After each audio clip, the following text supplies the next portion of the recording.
साढ़ मास घना घन गरजई रिम झिम बरसई सावनवाना।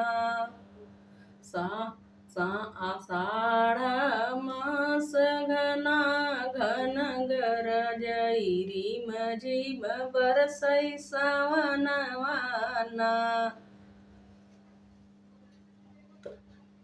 भादौ मास कड़ा कड़ गरजई हरि डर लागई अंगनवाना। भादौ मास चमा चम चमकई ठाड़ी डर लागई अंगनवाना। भादौ मास कड़ा कड़ गरजई ठाड़ी डर लागई अंगनवाना।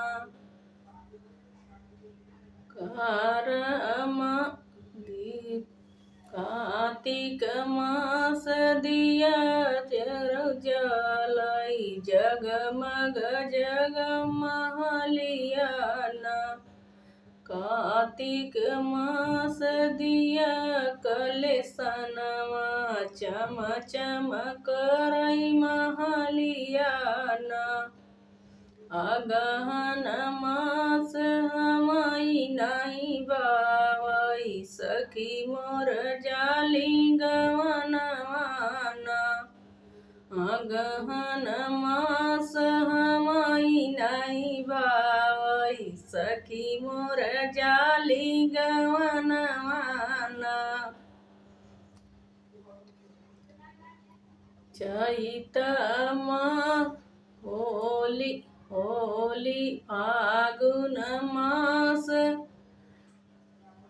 फागुन मास देवर है विदेशवा के करे संग खेल रंगनवाना। फागुन मास देवर घर नाही के करे संग खेल रंगनवाना। चैत मास केसरई फूलई बड़ा मन भावन सोहावनना। जेठ मास गजब कई गरमी टप टप चुए पसीनवाना। टप टप चुए पसीनवाना। साढ़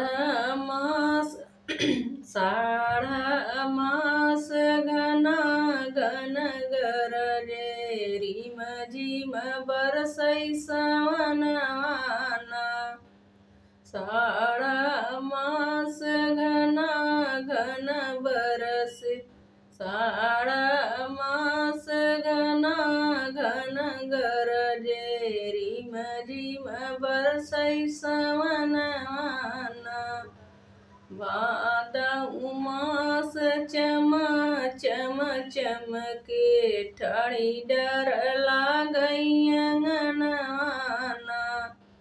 भादौ मास चमा चम चमके ठाड़ी डर लागई अंगनवाना।